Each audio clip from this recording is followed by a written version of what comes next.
The modern year is many thousand years old tradition. In the United States, as you know, we have the biggest modern year here. The celebration takes place every year in France now for the past 40 plus years. The modern year is not only a moment to celebrate,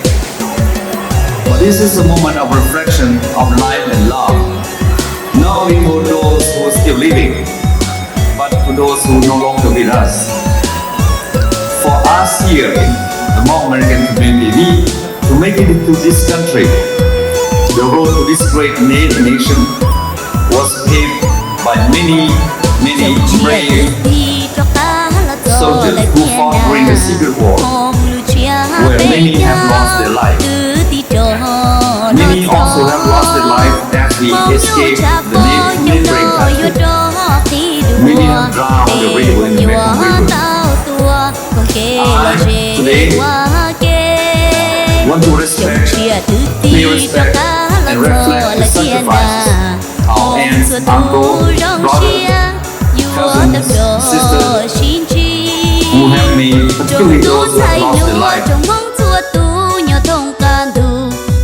Tàu tua mũ dài cho con cho mong hoa kê trong chia từ thì là cho lời tia thọ phong công mong đầu bề hay mong tông đu cứ nhẹ cứ cô lo thọ có lo bù na hoa con hoa lo thọ có lo bù cha có bé mong muôn nó thì em mong chỉ lu mùa trong lâu thâu mu trong chia tơ tua lời thiên à tê ya wa chỉ rong chia đôi chồng lâu mu trong chia lo thơ lời thơ có mong thua tu nó cá hào hù có mong chỉ kể cá chia có bé hay mong mua con và mang mùa.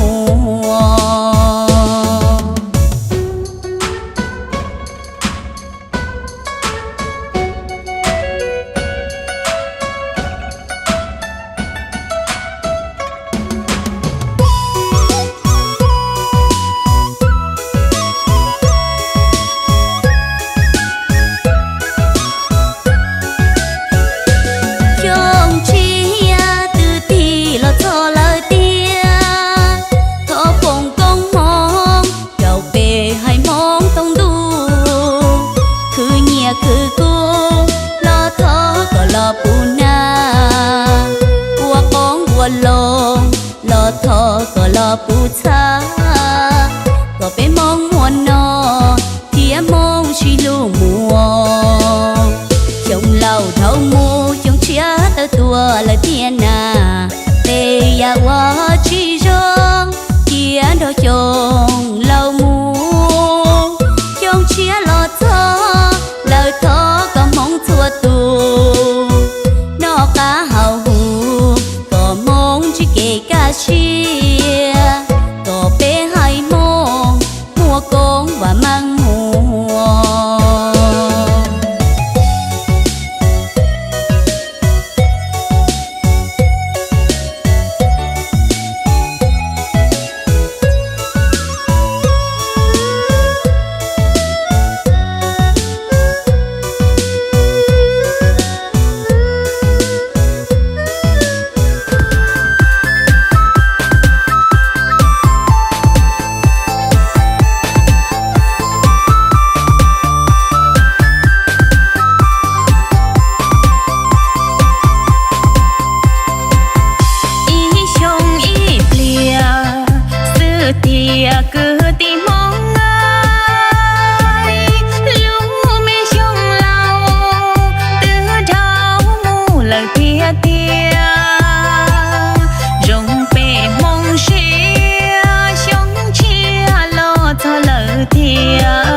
心啊，我有我家，兄弟谁说个家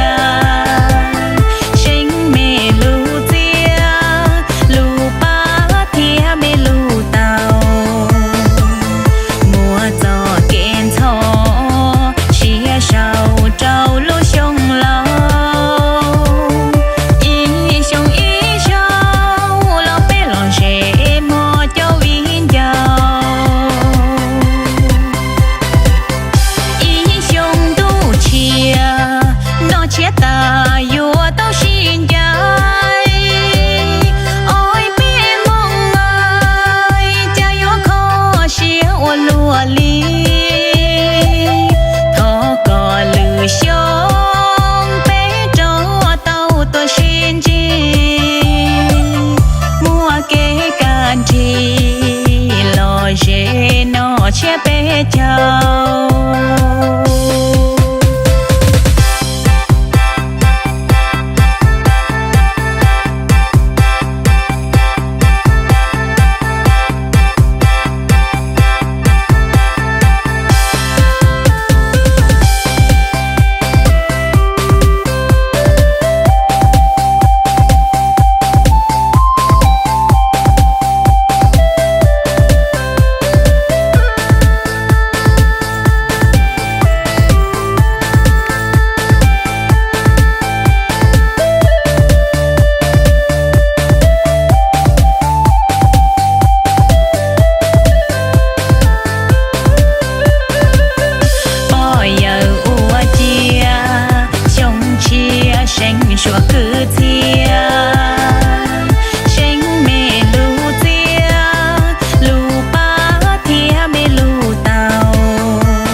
chia bé chào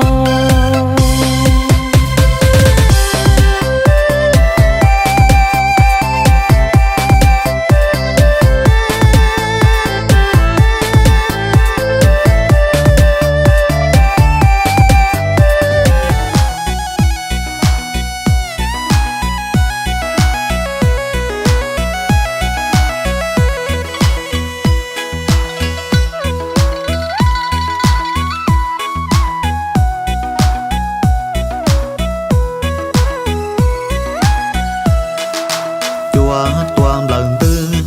bông bông răng tra hoa chuột chia gì non non giống chia lần ba yếp ba đằng tư hoa tròn ba tờ chia bê châu thì cho lo cho lỡ ý xong đủ răng rong liền ý biên chi ý chỉ lo tua ý phàu nâng chia trên đây sự thế tự do ta ý đi qua khó này chi ở cứ đi phong dư ý chỉ lâu chia bé châu thâu bờ bé mê nhồi dâu lo tua rõ ràng cho lâu nị po dễ mua chu chờ mua xa lọ chê